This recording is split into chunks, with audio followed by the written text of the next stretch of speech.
let me ask, and I'll come back to your. What do we have as far as mandated autopsies of death of children? They are mandated, well, I don't think there's a law mandated autopsy. They are mandated to report the death information within 60 seconds. Right, right. And so. Says death, many Right. times just that, doctor said it. Right, and there's a lot of not controversy, there's a lot of push for it. There needs to be an autopsy in every case. So when I first met with Director Keenan in February, I said, why can't we? You know, I'm kind of naive about the autopsy piece. Why not? Will cost, volume. That's the reality. I think there can be, and this is something maybe this council looks at or not, there could be some consideration of a change in legislation so that it's required. All that is required, it's not all, but what is required is that every death is reported and all the paperwork and documentation, and the coroners finish their aspect of it within 67 days of the death. That doesn't happen statewide, I'm going to tell you. The information is due to the office, the CFR team within OCA by July 15th. What have I been doing? Reaching out to district attorneys throughout the state, and Peggy Walker has assisted in that, and boy did she shake the trees in a good way, to say to them, we don't have your reports from a lot of people. And of course, there are a lot of valid reasons. We're understaffed, we're too busy, we have a 3-week murder trial. Valid reasons, I understand. The law still provides it regardless. So what can we do to help you? So that's just some of the time frame aspects. Let me go back to your second piece, which is how is GBI, I think this was your question, how is GBI going to work with us with DFACS to try to do the prevention piece and the rest? Was that your question?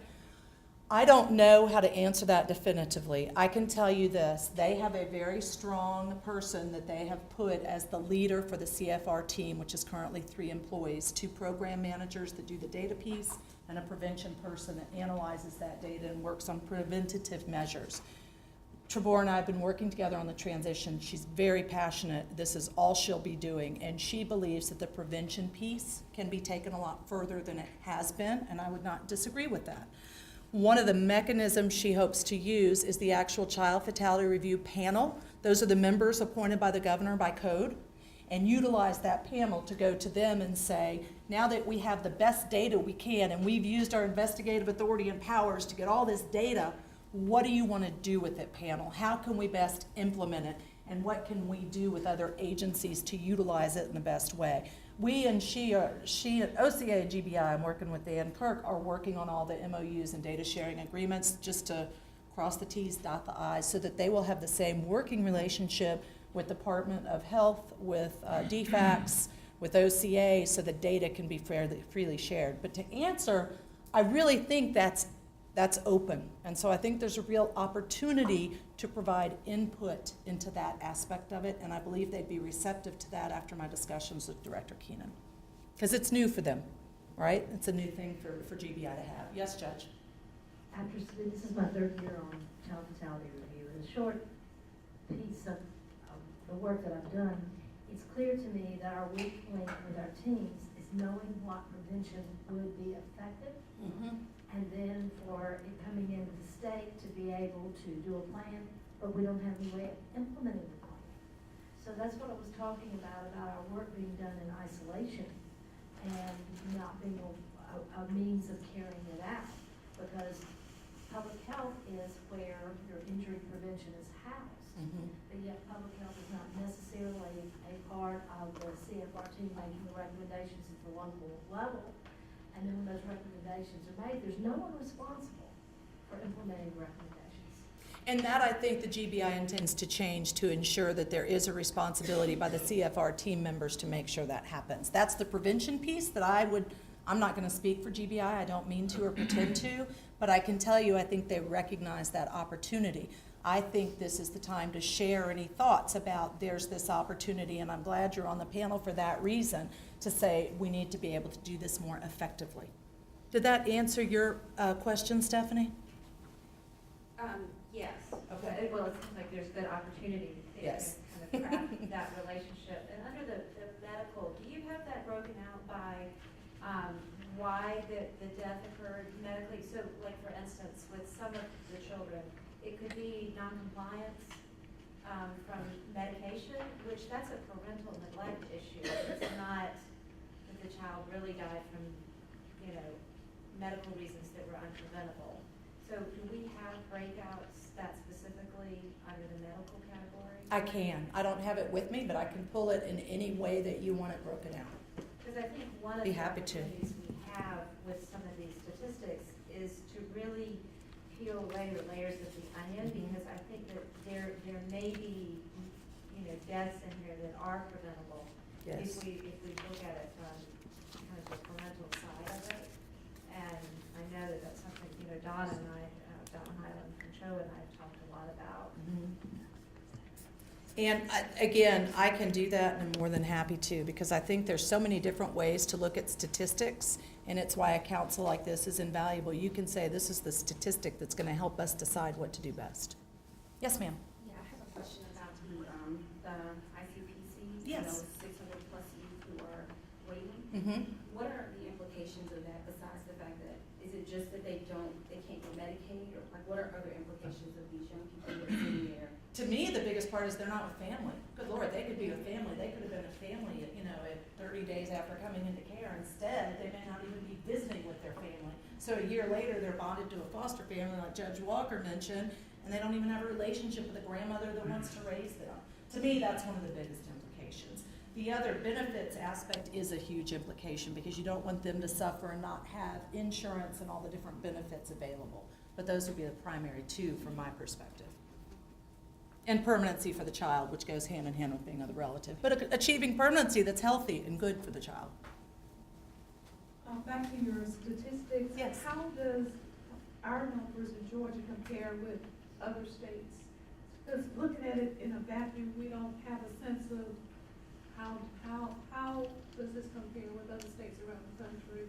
What kind of deaths are they seeing, that kind of thing? Do you have that kind of information? So I'm honest, and I'm going to tell you I can't answer that, but here's the good news. There is a national database that CFR also utilizes that can tell you all of that. So I can provide that to you. I don't know off the top of my head. Not to put, I was just going to say Melissa can probably answer that. Georgia's overall infant mortality rates are high compared to most states. I couldn't give you a ranking off the top of my head, but in the higher 10th of all 50 states, for example. And then the maltreatment-related deaths, which I think are of particular relevance and interest to this body, we actually rank pretty high on maltreatment-related deaths. And just to Stephanie's point earlier, you really do, in my opinion, need to kind of unpack what each of these categories are to understand more directly what it is, confront more directly what you're interested in about all of these different categories. The medical neglects a lot of times mask neglect deaths, which don't always get caught in the maltreatment-related deaths. But generally, the answer is we rank pretty high both in terms of overall child mortality and infant mortality, and also high on the specific subcategory of child maltreatment-related fatalities. Where does Thank you. maltreatment fall in those categories? Maltreatment would pick up on homicides, certainly. And then, like I Medical. said, you'll have some, I think, that will be masked under the SIDS category and medical categories that are going to be those neglect, those failure to supervise or failure to meet medical needs that we might characterize as neglectful, but would actually be coded, medically speaking, as a medical death. So there's some interplay. Even around the issue of drowning, I mean, that's coded as unintentional, I believe. It is. And, but it could be Correct. that the mother was passed out in the Child home. in the tub, yes. Right. And the toddler had no supervision. And so it's coded one way, but it's really an issue of neglect. And so that's why unpacking that is going to be really important to tell us exactly how big the problem is. And I'm here again to offer, to say, well, any data I have, I will certainly break down any way you need it. Not me individually, I don't do numbers, but we have Dr. John Carter, who's the expert, and he will do them all day long for me, and I'm happy to pay him to do that because it's so vital to looking at protection and prevention. I really appreciate your time. Any other questions? I think that's I know I've talked fast, but we're a little ahead of schedule. Okay, anybody else? I have a question, but it's actually for Judge Walker. I just want to make sure I understand the point that you made.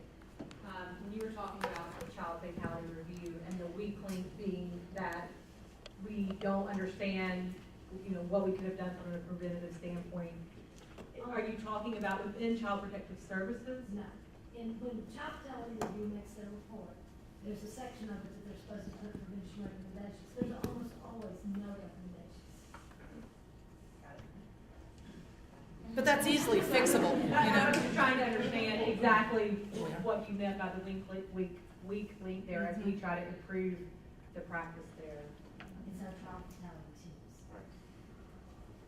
Yes, sir. What role does these review panels actually play? Is there uniformity in what they do as far as the work of the panels are in all 49 circuits, correct? They're set up by circuit? County. Like, well, the individual committees in the local communities By are county, you have a CFR County. team in every county. Now, they can elect to do it by circuit under the code, and a lot do. So there are some that do it by circuit, but they can elect. Yeah. Yes, there are a My lot. question is, do we really get imperial data out of these panels? Because is there uniformity in what they're doing as far as applying their? Excellent question. I should have mentioned that. They are trained. The local panels are trained. When I came on board, they were looking for a way to do it, and I said, go, we'll find a way to do it. They already had it structured. So they did 14 trainings throughout the state, and they were asking all committee members to attend, and the point of that training is to train them on, this is how you do the paperwork, this is the uniformity, this is how it needs to be approached. So that was offered, and I think total we probably trained, I don't know, 400 people, which is good. And actually, they do have a uniform reporting form. Yes. So there's a single data collection form that's actually created at the national level. So you do have uniformity in the collection of the information, for that's then shared from those local committees to Thank the you. state Do we need that office. many? In my experience, and the reason I can speak to it with any experience is that I was also the child advocate post where Ashley serves, and so was responsible for overseeing that function. So know it to some degree of intimacy of that process. The question if we need that many, I mean, I think like so much, the interest in having something local makes it feels meaningful in the design. What we see though in practice is a huge variation in the quality of those committees, in how frequently they meet, and how regularly they report, and how intensely they investigate the deaths, how committed they are to the actual process. And this whole understanding the cause of the deaths and the prevention strategies that are correlated to that really first depends on the quality of the information that you have. And so I think we are weak in that respect. I don't know if having fewer or more, the numerosity of it, I'm not sure how that contributes, but I would say we see a huge amount of variation in their ability to collect information, which then compromises the ability to analyze the information and draw inferences from it. And I will say the forms are very thorough. They're very specific so that we can do what you asked. We can break down and say, yes, maltreatment, no, even if the cause of death was something else. They're very specific. To that point, and we've got Jordan Ringmont here, so it might be interesting to have Jordan weigh in somewhat, because if you've got someone doing a review of that child's fatality who has no, specific, they may have medical knowledge, but unless you have medical knowledge that's relevant to pediatric type of abuse issues, there are things that may go, overlooked, may get overlooked, and assigning that case properly. And Would agree. so Jordan, I don't know if you want to speak up about how that process would be handled county by county, but that's the key. And the coroner is involved, but that's a whole different piece, I know, than the pediatrician Yeah. aspect, which I think is a missing link at this time. I don't think it's mandatory to have a pediatrician on the Can you board. wait for the mic, Jordan? I don't think it's mandatory at this point that a pediatrician is on the child fatality review committees, but they are extremely helpful. They often will give very critical information about weights. This child is too skinny, should have been seen by a doctor 2 months ago, their growth should have been followed. They can pick up on developmental delays or possible medical issues to say, oh, this child really needs genetic testing, something funny about this. So they can answer a lot of questions for the committee about normal child development and medical problems. So I think they're really helpful.